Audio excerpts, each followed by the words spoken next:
Good evening. I'm Jessica Layton. We are coming on the air with a breaking news update, a serious escalation in the Middle East. The Israeli Air Force has struck military targets with new airstrikes, saying they struck military targets in the west and center of the country. We do not yet know the extent of the damage or if there were any casualties. This latest flare-up, though, happening after the IDF says Iran fired missiles at Israel for the first time since a truce was made back in April. Now, the Israeli military says all 4 missiles were intercepted and there are no reports of injuries or any material damage.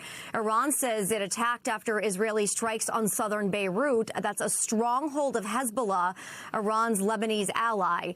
Let's go live now to senior national security correspondent Courtney Kube. She is on the phone for us. Courtney, we know that while the U.S. wasn't directly attached to these latest attacks, there is a lot at stake here for the U.S. The president said he would be talking with Israeli Prime Minister Benjamin Netanyahu today, urging him not to strike back against Iran. What do we think happened here?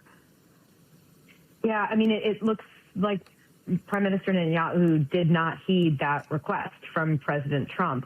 I mean, what this all comes down to is there has been a back and forth during the ceasefire between the U.S. military and the Islamic Revolutionary Guard Corps, the IRGC, in some cases the Iranian military, and the ceasefire that was supposed to be between Lebanon and Israel, which really the Israelis have continued to carry out attacks against Hezbollah, and Hezbollah has continued to retaliate. So despite the fact that there are supposed to be 2 separate ceasefires in place here, neither of them has really been holding when it comes down to the true definition of what a ceasefire is. I mean, frankly, President Trump was even asked about this and said, well, in that part of the world, a ceasefire is just less strikes or fewer strikes, and that's what we are seeing here. So he was somewhat dismissive about whether, in fact, these ceasefires have been broken. But there is no longer in question after what we've seen transpire today, Jessica, is the fact that for the first time since either of these ceasefires was enacted, Iran has carried out strikes, attempted strikes against Israel. It's the first time we've seen that again since April. And now Israel retaliating with strikes inside Iran. The question is, how will President Trump respond to this? And then the even bigger question is, what will this mean for the ongoing talks, negotiations, or back and forth? It's hard to call it a negotiation, so it's really not clear exactly how these talks have actually even been transpiring here, but the ongoing efforts between the U.S. and Iran to find some sort of a peace agreement here. Iran has made it very clear that as long as Israel continues to strike in Lebanon, they are not interested in any kind of a larger peace deal. And now we're seeing some of that play out with these attempted attacks in both cases. So then, Courtney, I have to ask, if we do not know where this necessarily leaves U.S. negotiations with Iran, where does it leave the U.S. in general? What do you see as President Trump's next move as this situation plays out? So even if the president has made it very clear he is not interested in returning to major combat operations inside Iran. Now, as the escalation ladder just continues to move up and up, there is a lot of pressure on him to go back in, to restart major combat operations. But again, he seems to be holding firm against that. But even still, the U.S. military is very actively involved in the region right now. So we have the ongoing blockade that includes more than 200 U.S. military aircraft, a number of ships, carrier strike groups, and they are actively involved in this every single day. And what we've seen is even during the ceasefire, while they're not striking inside Iran as part of these major combat operations, a resumption of those, the U.S. and Iran continue to operate in very close proximity throughout that entire area. So in the Gulf of Oman, up towards the Strait of Hormuz, up into the Persian Gulf, they are operating in close proximity while the U.S. has aircraft up flying surveillance. Iran has drones. Iran has fired surface-to-air missiles. And as the two keep getting closer and closer to one another, and in some cases, it does appear that each side is really trying to test how far they can go before provoking the other one or escalating to strikes, it has led every few days now to one or the other side carrying out strikes. The U.S. military has carried out a number of strikes inside southern Iran, right along the Strait of Hormuz.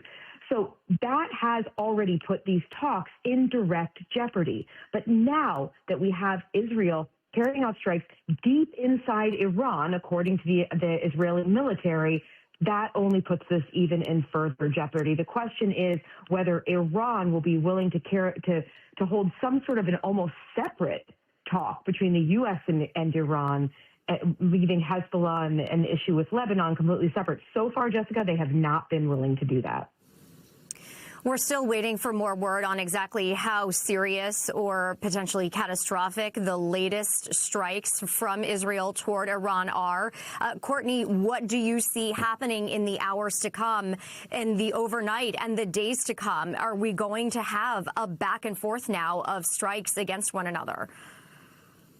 It's still hard to say. And the question is Iran going to continue to retaliate against Israel? Keep in mind that when the U.S. and Iran have been trading these back and forths over the last several weeks, Iran has been lashing out at U.S. allies in the region, in some cases attempting to strike U.S. forces in the region, but in ally bases. The two that have really come under the most fire in the last several weeks have been Kuwait and Bahrain. Iran trying, according to U.S. military officials, trying to strike U.S. personnel at bases in those countries. So the question is whether Iran will continue to target Israel here, or they may lash out again throughout the region. I mean, there's a lot of pressure amongst regional allies there who are not also looking for this to resume into major combat operations. Keep in mind, during those major combat operations, the 37 or 38 days that they occurred, Iran was continuing to target civilian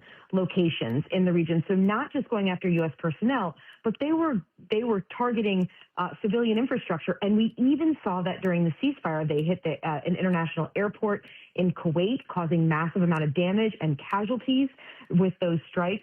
So that's the real concern here, is that as Iran carries out strikes throughout the region, that's what could cause additional regional tensions, could bubble up into a larger strike here.